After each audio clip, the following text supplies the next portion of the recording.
Watching DD India News, India's voice to the world. I'm Lipakshi Khurana coming up in the next hour. India's global outreach on Operation Sindoor continues. All party delegations engage with key figures in multiple nations, highlighting India's continued fight against terrorism. India's Home Minister Amit Shah visiting Jammu and Kashmir to review security situation. This will be the minister's first visit since Operation Sindoor. US federal court blocks Trump's Liberation Day tariffs, rules that President overstepped his authority by imposing across-the-board duties. US to revoke visas from Chinese students, add new restrictions. Policy might affect 3 lakh students. Elon Musk calls it quits, announces he's leaving his role in US government after he expresses disagreement with President Trump over the spending bill. Musk had said the bill would increase the deficit. Prime Minister Narendra Modi to begin 4-state visit of Sikkim, West Bengal, Bihar and Uttar Pradesh to inaugurate numerous developmental projects.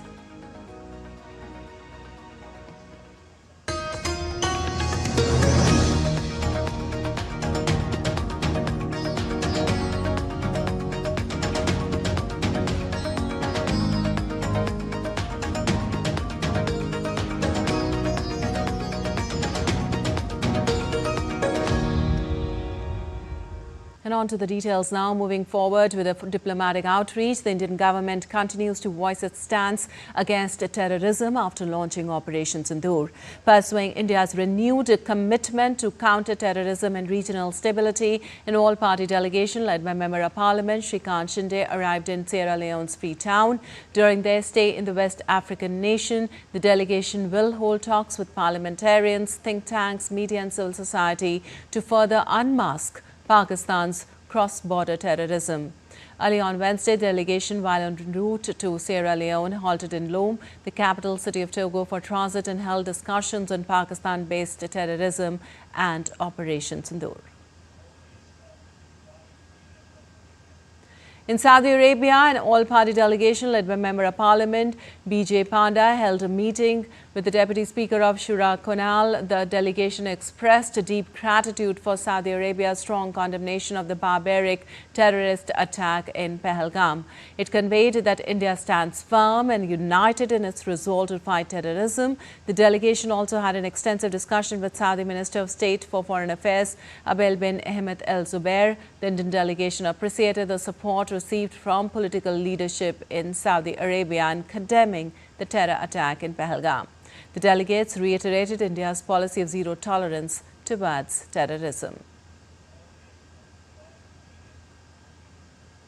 Also in Italy, another multi-party delegation led by Member of Parliament Ravi Shankar Prasad highlighted the success of delegations meeting with Italian parliamentarians and said that there was commonality of understanding about India's position against terrorism. Early on Wednesday, the delegation interacted with India-Italy Parliamentary Friendship Group chaired by Senator Giulio Tarzi di Sant'Agata in Rome. The delegation also held meeting with President of the Committee on Foreign Affairs and European Commission of Italy's Chamber of Deputies, Giulio Tremonti. And the all-party parliamentary delegation led by Member of Parliament Sanjay Kumar Jha called on Dr. Kau Kim Horn, Secretary-General of ASEAN in Jakarta on Wednesday. During the meeting, both sides firmly condemned terrorism in all its forms, reiterating their commitment to combating terrorism and ensuring regional peace and security. The delegation and ASEAN leadership emphasized the importance of cooperation among member states to effectively counter terrorism and maintain regional stability. This interaction marks a continued effort to strengthen diplomatic ties and collaborative security measures between the parliamentary delegation and ASEAN. The delegation will hold a series of meetings on Thursday as well. DD India's Chandni Vasantani files this report from Jakarta.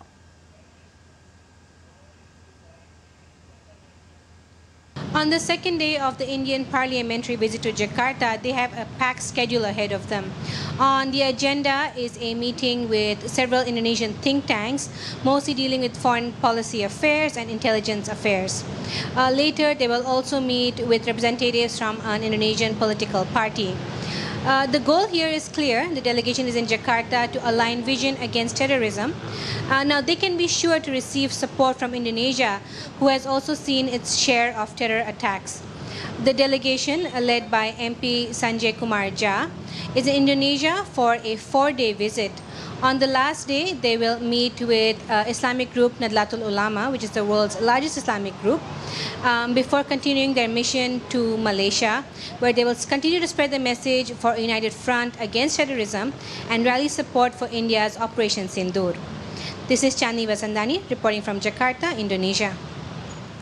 Well, the all-party Indian delegation led by Member of Indian Parliament Supriya Sule has also reached the end of their visit to South Africa. On the last day, the delegation will be engaged in meetings and will visit Constitutional Hill to pay floral tribute to a bust of Mahatma Gandhi. DD India correspondent Nazanin Ismail reports for more. All-party delegation is set to conclude its official visit to South Africa with a series of high-level meetings in Pretoria and Johannesburg. The delegation will hold discussions with government leaders, influential stakeholders and think tanks, reinforcing strategic cooperation and joint efforts in global peace and security. In a symbolic tribute, the delegation will also lay flowers at the Mahatma Gandhi bust at Constitution Hill, honoring the shared legacy of the father of the nation and his historic ties to South Africa. Well, earlier on Wednesday, the all-party delegation attended a series of meetings with members of the South African government and dignitaries as part of their international outreach on terrorism. The all-party Indian delegation arrived in Cape Town as part of the 3-day visit from the 27th to the 29th of May. The delegation interacted with South African dignitaries, members of the National Assembly, including the chairman and other members of the Parliamentary Portfolio Committee on International Relations and Cooperation. Despite the relationship that the Indian government enjoys with the South African government, India and South Africa are founding members of BRICS. When the first inaugural meeting of BRICS took place in June 2009, India was one of the most important and instrumental member countries. This visit comes in the wake of the Pahalgam attack, Operation Sindoor and related developments. India and South Africa, strategic partners, maintain close cooperation on international and political security matters. South Africa strongly condemned the Pahalgam attack and was one of the first countries to do so. We hope you've had a productive day in Parliament. India is the world's largest democracy and is also a strategic partner to South Africa in both the IBSA and the BRICS environment. We regard India as a very important trading partner and a very good diplomatic partner as well. On a personal note, I'm a huge fan of India and your country. Both nations took a united stance with India to condemn terrorist attacks in all forms and manifestations. The delegation observed a moment of silence for the victims of the Pahalgam attack. Well, the Honourable Prime Minister's wish was to send 7 groups out to the entire world to tell them the real story of what exactly happened in Pahalgam. It's hurt us. We are in deep anguish, pain and shock. The soul of India was hurt because these were our innocent citizens of India who were on vacation, were shot. And it's one of the most painful experiences India has had. And we're just appealing to the world that there has to be zero tolerance against any terrorism anywhere in the world.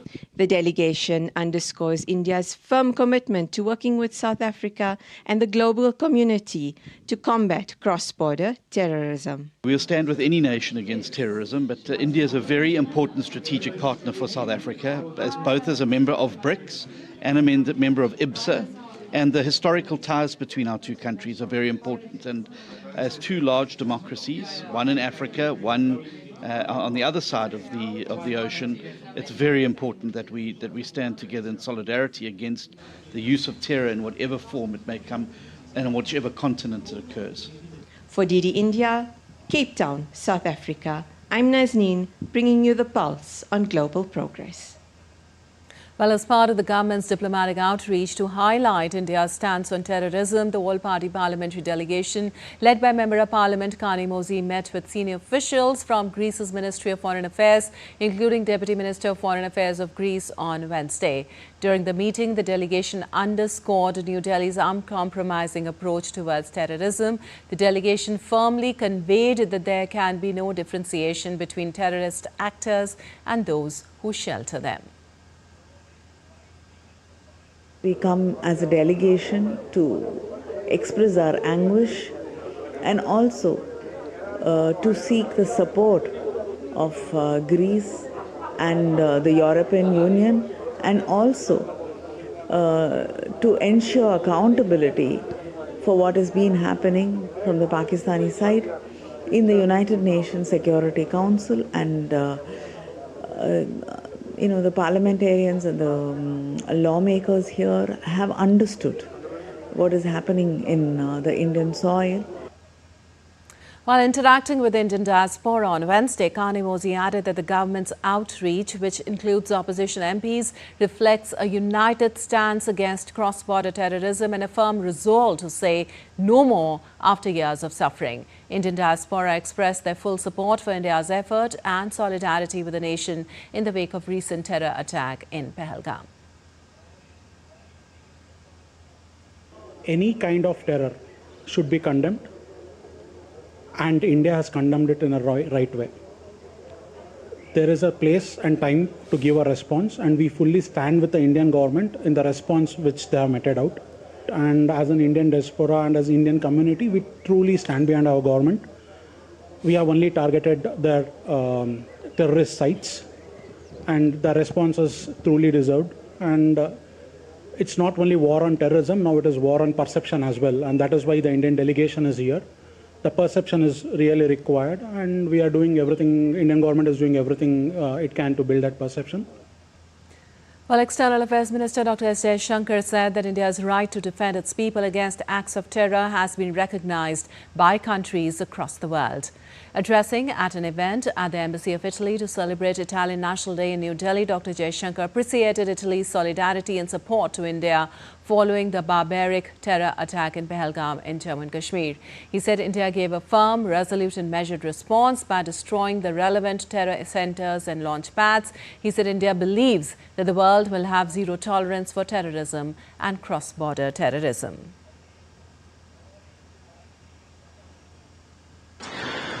We are thankful, Ambassador, for Italy's solidarity and support to India following the barbaric terror attack in Pahalgam in Jammu and Kashmir.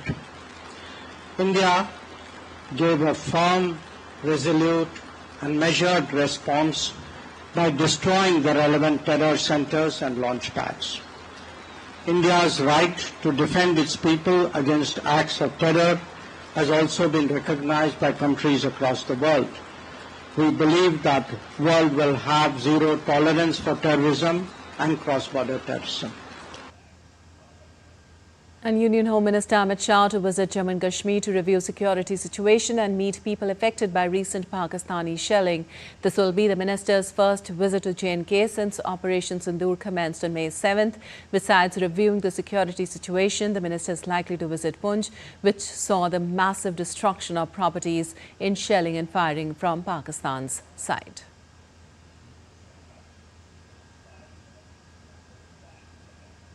And moving on, Prime Minister Narendra Modi to begin his power-packed 2 days visit to 4 states encompassing Sikkim, West Bengal, Bihar and Uttar Pradesh. Starting with the northeastern state of Sikkim, Prime Minister will participate in Sikkim at 50, where progress meets purpose and nature nurtures growth.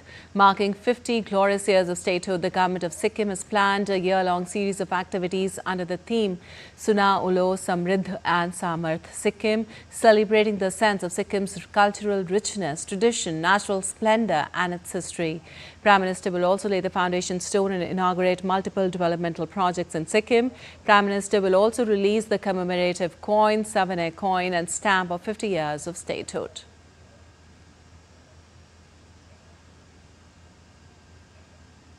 And later on, in a significant step towards expanding the city gas distribution network in India, Prime Minister will lay the foundation stone of the CGD project in Alipurduar and Kunj Bihar districts of West Bengal. The project, worth over 1,010 crore rupees, aims to provide piped natural gas to more than 2.5 lakh households, over 100 commercial establishments and industries, besides providing compressed natural gas to vehicular traffic.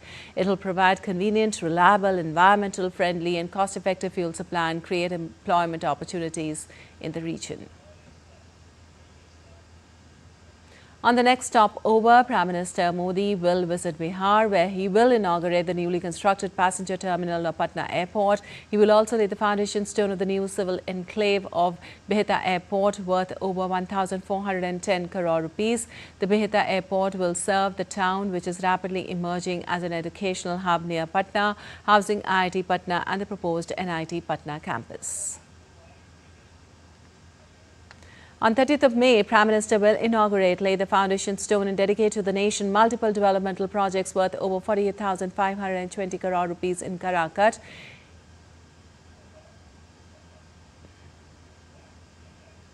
Also aimed at boosting the infrastructure and connectivity, Prime Minister Narendra Modi will lay the foundation stone and inaugurate multiple developmental projects in Uttar Pradesh on May 30th.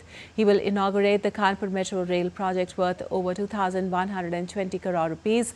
Additionally, he will also inaugurate road widening and strengthening work of GT Road.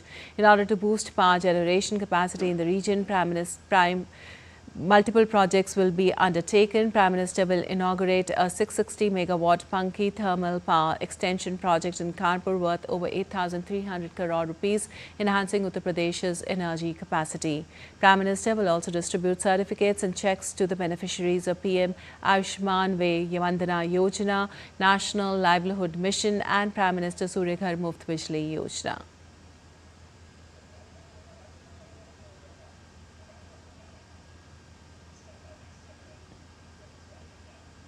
And still to come on DD India News Hour. Trump warns Israeli Prime Minister Netanyahu against attack on Iran as nuclear deal very close, while Israel denies such reports. Netanyahu announces elimination of top Hamas Gaza chief Mohammed Sindoor in airstrike.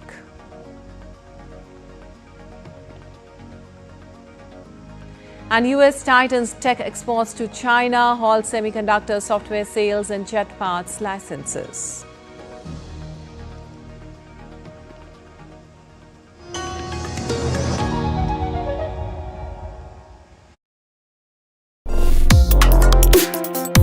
Complex issues, hidden agendas, twists and turns, strategic games. We think all dots are linked. We just need to connect them. Join me every week as I connect the dots to unravel hidden designs in statecraft, mysteries, and decode issues that matter to you. Watch Connecting the Dots with me at these times on DD India.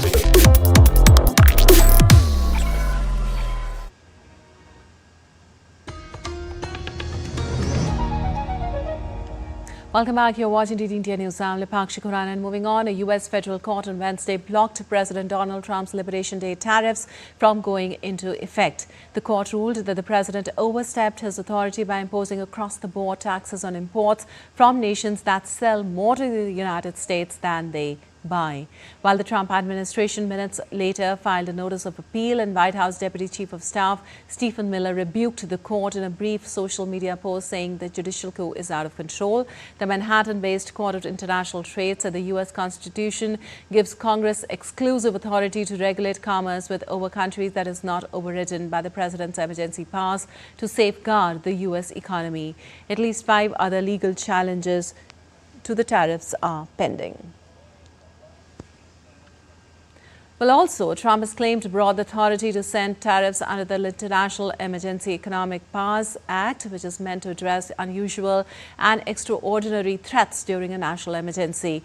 Trump's ordered off again tariffs, which he said are intended to restore U.S. manufacturing capability, have shocked U.S. financial markets. Also, US stock futures dumped and the dollar gained against safe haven pairs, including the yen and Swiss franc on Thursday, after a US federal court blocked President Donald Trump's Liberation Day tariffs from going into effect. The Trump administration has appealed the ruling. S&P 500 climbed 1.5% and the US dollar rallied broadly against the euro, yen and Swiss franc.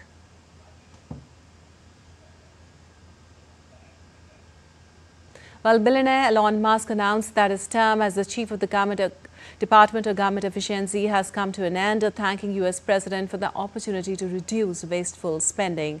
Musk concluded his tenure as a special government employee tasked with leading a high-profile push to streamline federal bureaucracy. Musk's departure follows closely on the heels of his public criticism of Trump's signature legislative proposal, a sweeping tax and immigration bill the president has dubbed his Big Beautiful Bill. Musk's 130-day mandate as a special government employee in the Trump administration was set to expire around 30th of May. The administration has said DOJ's efforts to restructure and shrink the federal government will continue. And for more on all this, we have Akshai Dongre joining us. Well, Akshay, this ruling seems like a big deal. What happens now to Trump's tariff? Will they be on hold at the moment is another big question. And what precedent does this ruling set in terms of limiting presidential powers under the International Emergency Economic Powers Act? And what kind of ripple effect could this have on future trade policy strategies? Well, what we are going to see once again is the Supreme Court versus the White House that has, happened, that has transpired earlier as well. It's not just Donald Trump who has had, tensions with the Supreme Court, but on several issues, on several rulings where Supreme Court.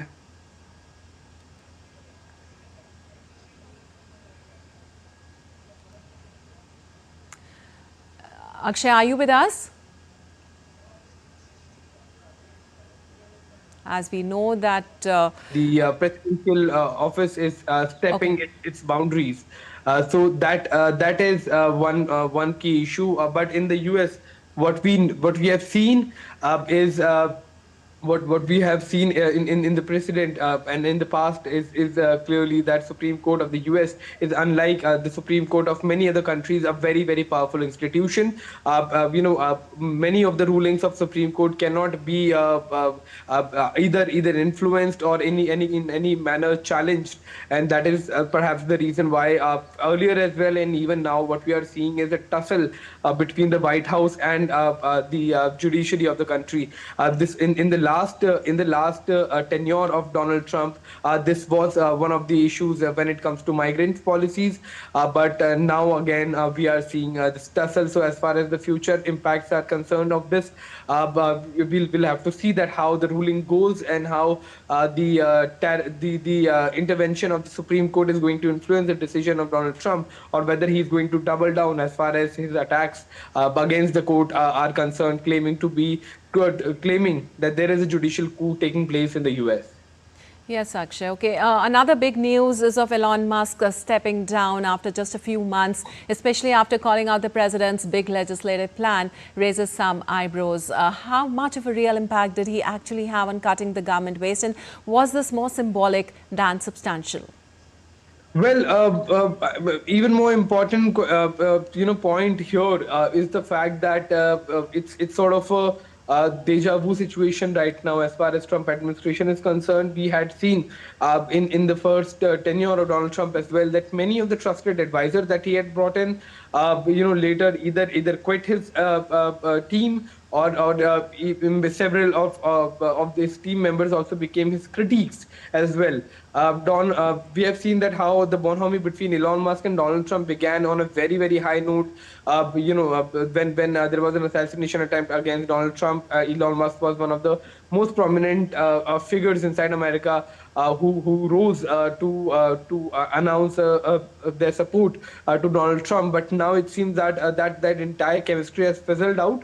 And once again, we are going to see new faces coming in. But as far as real impact is concerned, yes, the Department of Government Efficiency did start to have some impact, and also there were some cutting of federal funds that was being done from over expenditure, but how much of a real impact on the country it had, well, it would have taken a lot more time for it to have. All right, with all this legal drama around the tariffs and high-profile exits like Elon Musk's, what can we make out of the situation within the administration when it comes to pushing through its economic agenda, and what does his exit actually signify here? Well, it's quite hard to do that, Lipakshi, but what we can expect is another round of tension, first of all, between the court and the executive, and then also we'll have to see that how new teams are inducted and whether Donald Trump is going to turn down his quite aggressive policies that he's making as far as economics of the country is concerned, along with the export and import and the financial partnership that the US has with other countries. All right. Thank you so much, Akshay, for all those insights you gave.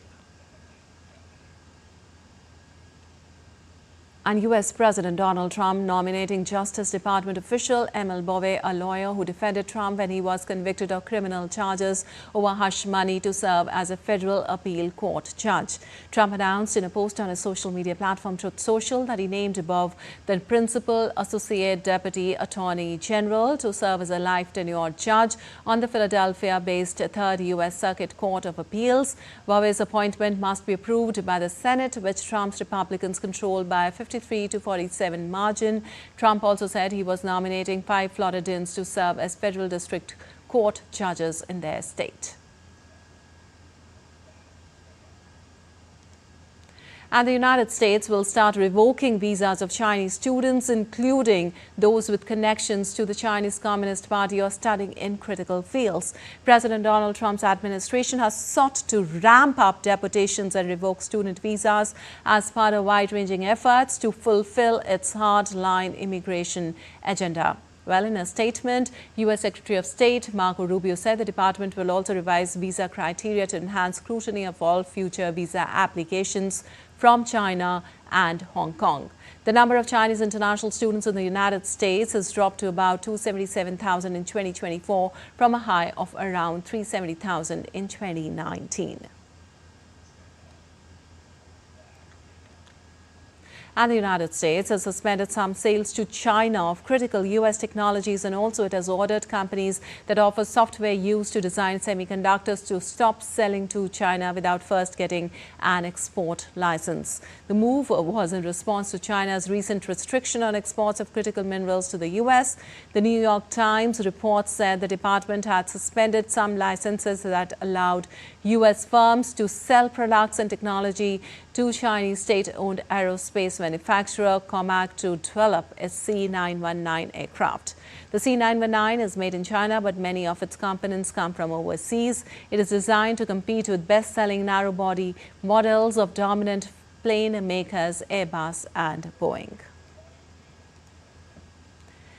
As for restricts chip design software sales to China, electronic design automation software makers were sent notifications by the Commerce Department to cease supplying their technology.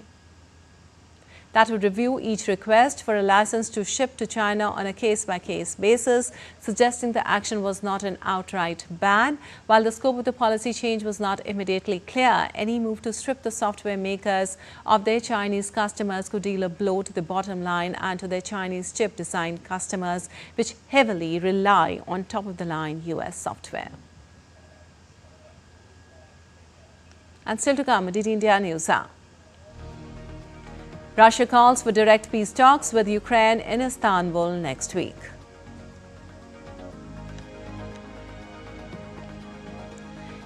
Canada's Manitoba province declares wildfire emergency, thousands being evacuated.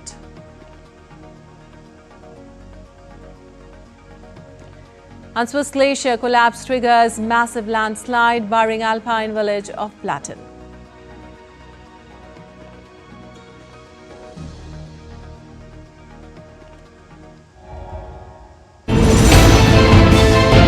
Geopolitics and trade deals. Economic challenges amid development. Hard work and the path to prosperity. It's the economy always. between walkers, money is what money does, and says supply creates its own demand, between the bulls pulls and bears tears. When supply chains globalization and India rises to the podium. We'll get you centered with the economic brief at 8 p.m. every Thursday on DD India.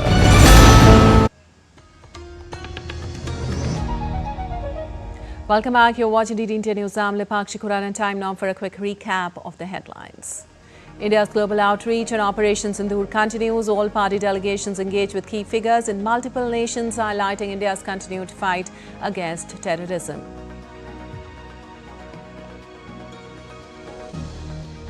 India's Home Minister Amit Shah visiting Jammu and Kashmir to review security situation. This will be the minister's first visit since Operation Sindoor. US Federal Court blocks Trump's Liberation Day tariffs, rules that President overstepped his authority by imposing across-the-board duties. US to revoke visas from Chinese students, add new restrictions. Policy might affect 3 lakh students. Elon Musk calls it quits, announces he's leaving his role in US government after he expresses disagreement with President Trump over the spending bill. Musk had said the bill would increase the deficit. And Prime Minister Narendra Modi to begin 4th state visit of Sikkim, West Bengal, Bihar and Uttar Pradesh to inaugurate numerous developmental projects.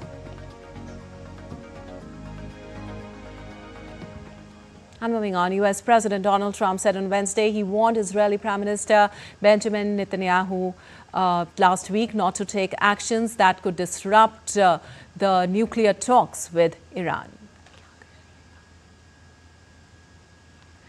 Israel was particularly concerned about the possibility of any interim deal that would allow Iran to maintain its nuclear facilities for months or even years while a final agreement was reached.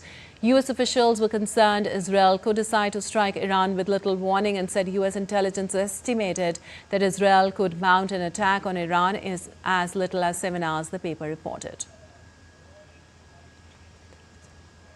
One of the main sticking points in the talks between US and Iranian officials has been US insistence that Iran gives up its nuclear enrichment facilities, a demand Iran rejects.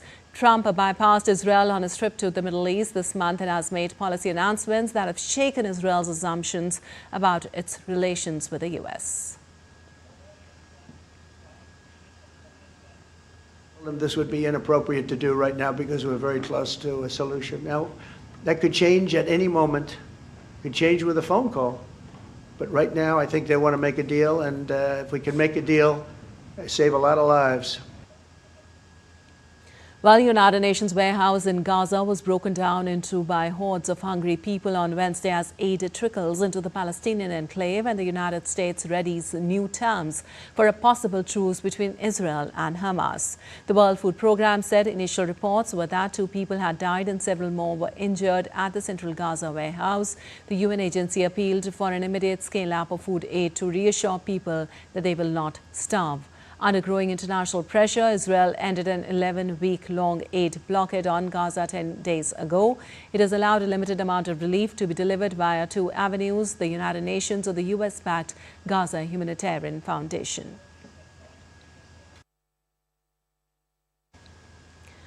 At the United Nations, more than half the Security Council called on Wednesday for the 15-member body to act on Gaza. UN Middle East envoy Sigrid Kaag told the Security Council that the amount of aid Israel had so far allowed the UN to deliver was incomparable to a lifeboat after the ship has sunk. On May 18th, the United Nations was informed by the Israeli authorities of the approval for the resumption of limited aid entry into Gaza. Since then, very limited numbers of goods have entered and have been distributed by the United Nations and its partners. But this is comparable to a lifeboat after the ship has sunk. While US President Donald Trump's special envoy Steve Witkoff said that the President Trump is going to review the deliveries. Slovenia's UN ambassador sending out a new term sheet that hopefully will be delivered later on today. The President is going to review it, and I have some very good feelings about getting to a long-term resolution, temporary ceasefire, and a long-term resolution, a peaceful resolution of that conflict. Well, Slovenia's UN Ambassador Samuel Zobogar said some members are working on a draft resolution to demand unimpeded aid access. We must be clear that the current volume of aid reaching Gaza is not enough, and that entry at scale and safe and unhidden distribution are urgently needed. Crossings need to be open. All possible corridors used and facilitation must be granted. Safe passage for medical personnel and humanitarian workers must be guaranteed. Time is of the essence. Well, Israel's UN Ambassador Dani Danon told the Security Council that Israel would allow aid deliveries for the immediate future via both the UN and the Gaza Humanitarian Foundation, which began aid deliveries on Monday. While the UN spreads panic and makes declarations detached from reality, the State of Israel is steadily facilitating the entry of aid into Gaza via two methods. First, under the old framework via trucks, and second, under the new distribution mechanism developed in coordination with the US and key international partners. As of now, both mechanisms are working simultaneously and will continue to do so for the immediate future. We are not only allowing aid in, but we are ensuring it reaches the people who need it most. Just this Monday, for example, 170 trucks carrying humanitarian aid entered Gaza through Kerem Shalom crossing. Meanwhile, Israelis gathered at Tel Aviv's Hostages Square to mark 600 days of the conflict and captivity for the hostages in Gaza. On March 18th, Israel effectively ended a January ceasefire agreement with Hamas and renewed its military campaign in Gaza. Hamas and allied factions began firing rockets and attacks 2 days later. Hamas has said it is willing to free all remaining hostages seized by its gunmen in attacks on communities in southern Israel on October 7, 2023, and agreed to a permanent ceasefire if Israel pulls out completely from Gaza. Netanyahu has said Israel would only be willing to agree to a temporary ceasefire in return for the release of hostages, vowing that war can only end once Hamas is eradicated. And Israeli Prime Minister Benjamin Netanyahu has said that Hamas Gaza chief Mohammed Sindoor, one of the most wanted and the younger brother of the deceased group's leader Yahya Sindoor, had been eliminated. Netanyahu made the announcement in the parliament plenary session on Wednesday. Israeli media had reported that Sindoor was targeted in Israeli airstrikes in southern Gaza early this month. Mohammed Sindoor was elevated to the top ranks of the Palestinian militant group last year after Israel killed his brother Yahya in combat during the ongoing war in Gaza. Yahya Sindoor masterminded this October 2023 attack on Israel that triggered the conflict and was later named the overall leader of the group after Israel killed his predecessor Ismail Haniyeh in Iran. An Israeli airstrikes targeted Sana'a International Airport on Wednesday, causing the destruction of the Yemeni Airways aircraft and a disruption in operations. Well, Israel said it had struck Houthi targets, including the last remaining plane used by the group of Sana'a International Airport after the Yemeni militants launched a missile towards Israel a day earlier. The airport is the largest in Yemen and came back into service last week after temporary repairs and runway restoration following previous Israeli strikes. It is mainly being used by UN aircraft and the plane destroyed in the latest Israeli strikes. 3 other Yemeni Airways planes were destroyed in the attack earlier this month. And US President Donald Trump voiced reluctance to introduce new sanctions on Russia amid the Ukraine conflict, stating he was concerned they might hinder efforts to secure a ceasefire. While speaking to reporters in the Oval Office during Junon Pirot's swearing-in ceremony, Trump expressed a deep disappointment over recent attacks in Ukraine, saying he was very disappointed about the deaths that occurred during what he described as ongoing negotiations, referring to recent Russian strikes. Answering a question on Russia-Ukraine negotiations, Trump said Putin may be intentionally delaying negotiations on a ceasefire in the conflict in Ukraine. We're working on President Putin, and we'll see where we are. I think we're doing fine, but we'll see. I don't like what's happening. That's one thing I'll say. I don't like When I see rockets being shot into cities, that's no good. We're not going to allow it. Well, Russia said on Wednesday it wanted direct talks with Ukraine in Istanbul next Monday to achieve a sustainable peace settlement. Russian Foreign Minister Sergei Lavrov in a statement said that he has briefed US counterpart Marco Rubio on Moscow's preparations for proposed direct talks with Ukraine. Lavrov also said Russian delegation led by Vladimir Bedensky is ready to present the memorandum to the Ukrainian side and to provide necessary clarifications during the second round of resumed direct talks. The Russian side, as agreed, has promptly developed a relevant memorandum which sets out our position on all aspects of reliably overcoming the root causes of the crisis. Our delegation, led by Vladimir Medinsky, is ready to present this memorandum to the Ukrainian delegation and to provide necessary clarifications during the second round of resumed direct talks in Istanbul next Monday, June 2nd. Well, in South Korea, early voting for the 21st presidential election commenced. An opinion poll released earlier in the day indicated that Democratic Party candidate Lee Jae-myung was the clear front-runner, leading his People Power Party rival Kim Woo-soo by more than 10 percentage points. With the election just 6 days away, both the PPP and the NRP's Lee showcased that a possible candidacy merger between the two parties remained elusive. The DP's Lee led Kim by about 20 percentage points when the official campaign began May 12th, but the presidential race tightened as Kim and the NRP's Lee gained ground. While Portugal's far-right party Chega overtook the centre-left Socialists to become the main opposition party for the first time after the first tally of ballots from abroad in a May 18th snap parliamentary election. The centre-right Democratic Alliance of Prime Minister Luis Montenegro won 91 seats in the 230-seat single-chamber parliament, including 2 from out-of-country voting, while it garnered more seats than in 2024. It again fell short of majority needed to end a long period of instability. The final tally, published by Interior Ministry on Wednesday, took Chega's parliamentary representation to 60, while the PS was left with 58. Founded just 6 years ago, Chega thus ended 5 decades of dominance by Portugal's two mainstream parties after the end of the fascist dictatorship in 1974, chiming with similar advances for the hard right across Europe.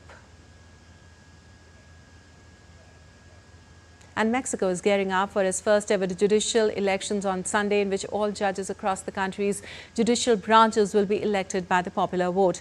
Mexicans will head to the polls to choose among roughly 5,000 candidates vying for more than 840 federal judge and magistrate positions, including all Supreme Court justices. One of the biggest hurdles predicted is a low turnout at the polls, with the INE's president Guadalupe Tadei informing back in January that voter turnout for the judicial election is expected to be between 8 and 15% of the electoral roll. In a May 26th estimation, the expected turnout is 22.9%, according to a survey commissioned by the media El País and W Radio to Encol.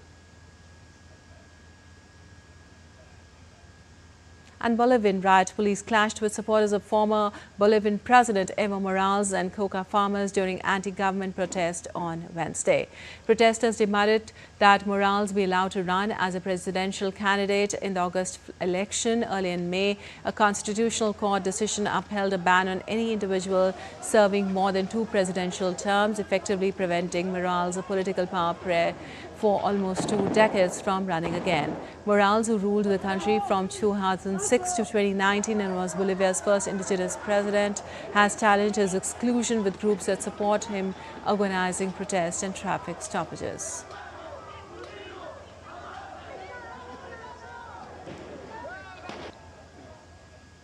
Well, more than 17,000 people in Canada's western Manitoba province were being evacuated on Wednesday as the region experienced its worst start to a wildfire season in years. The Manitoba government has declared a province-wide state of emergency due to the wildfire situation. The local administration has deployed military aircraft to help move people out of endangered remote northern communities to safety, along with additional firefighting resources. The most severe impact of the rapid escalating wildlife has been felt in the northern village of Pelican Narrows, where flames edge dangerously close to residential areas, threatening both homes and vital road access.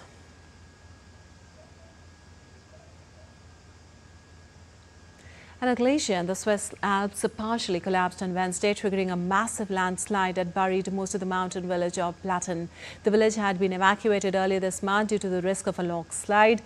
A huge chunk of the glacier broke off, causing a deluge of ice, mud and rock to cascade down the mountain. About 90% of the village was covered by the landslide, with buildings and infrastructure battered by the rock slide. One person is currently reported missing and officials are working to assess the full extent of the damage. The incident highlights the increasing risk posed by climate change to alpine glaciers and surrounding communities.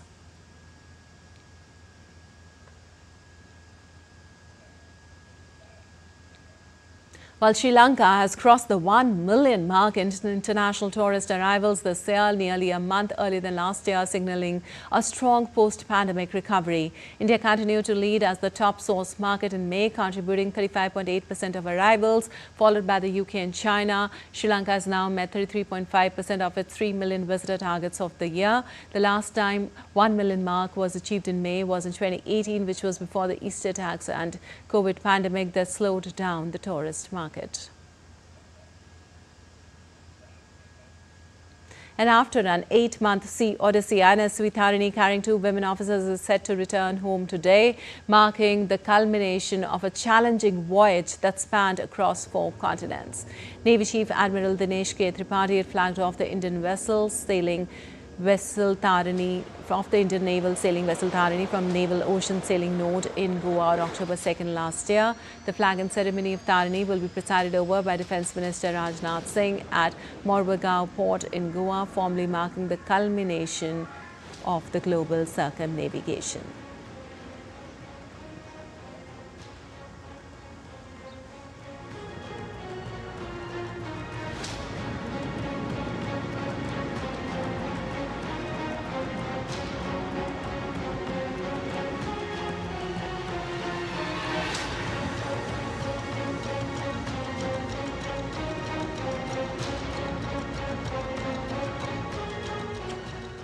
And still to come in DD India News Hour. Chelsea becomes the first team to win all 3 European competitions. The 29th of May is observed as International Day of UN Peacekeepers to honor military and civil personnel who have served towards the United Nations peacekeeping operations.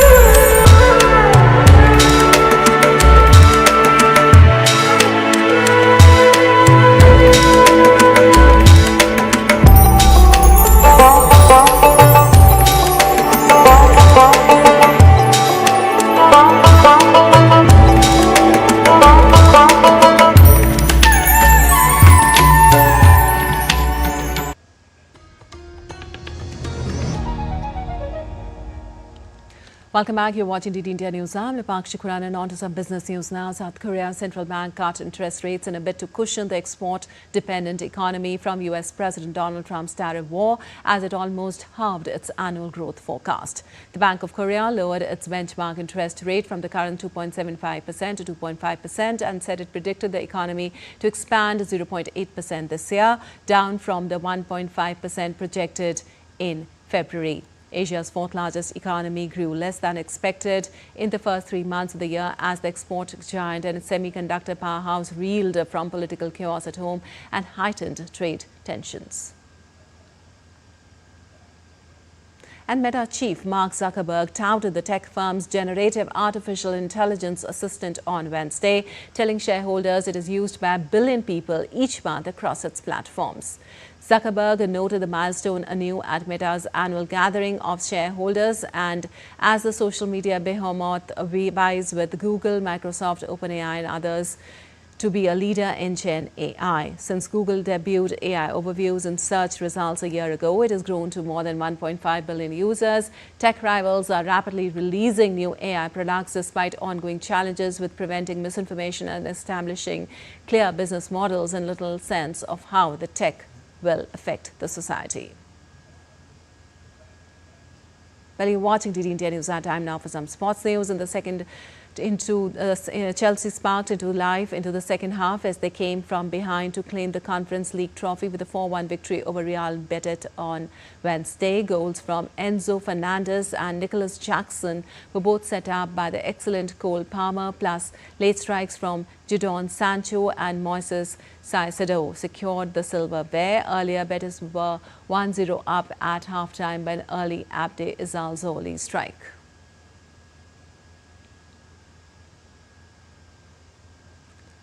Well, the 23-year-old Palmer's 2 assists in 5 minutes during the second half turned the match around for Premier League club Chelsea, and his efforts saw him named player of the match. The victory means Chelsea are the first team to have won all 3 European competitions, having lifted the Champions League twice along with 2 Europa League trophies in their history.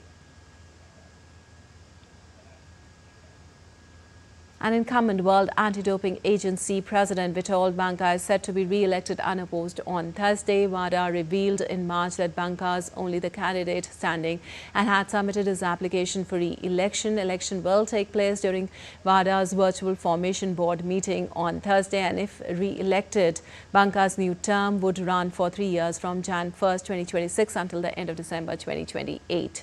Meanwhile, incumbent Vice President Yang is all set to be re-elected unopposed. Banka and Yang have held their respective WADA positions since the start of January 2020. And now let's move on to updates from the ongoing French Open tournament. 4-time champion Iga Swiatek defeated British Grand Slam winner Emma Raducanu in the French Open second round, notching up a 6-1, 6-2 victory and stretching her winning run in Paris to 23 consecutive matches. The Poland native will next face Romania's Jacqueline Christian. World number 1 Aryna Sabalenka posted a 6-3, 6-1 win over Switzerland's Jill Teichmann to reach the third round at Roland Garros in Paris. Sabalenka will next face Serbia's Olga Danilovic.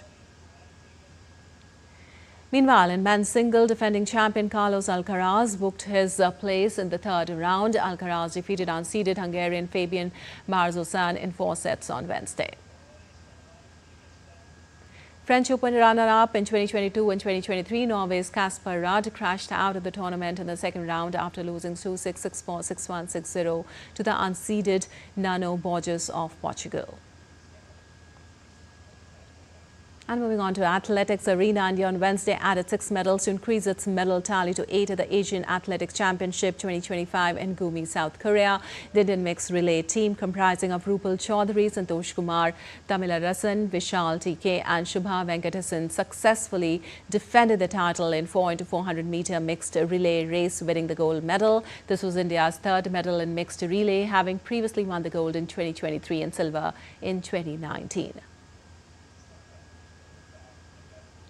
And every year on the 29th of May, the United Nations marks the International Day of UN Peacekeepers. This year's theme, The Future of Peacekeeping, reflects the evolving nature of peace operations in a complex world. Uniformed and civilian peacekeepers serve a vital role in maintaining and promoting peace in some of the world's most challenging environments. This day serves to honor the dedication, bravery and sacrifice. Some 68,000 military, police and civilian personnel from 119 countries currently serve in 11 peacekeeping operations where they protect civilians and support peace efforts. All right, that's all for this edition of DD India News Hour, but let us know your thoughts on the news of the day. For those on the go, you can get all the latest news and updates from India and across the world on the DD India mobile app. The app is available on both Android and iOS platforms. Scan the QR code on the screen to download now. Well, we'll be back with more news as it breaks here on DD India. I'm Lipakshi Khurana from all of us here in Delhi. Thanks for watching DD India News Hour.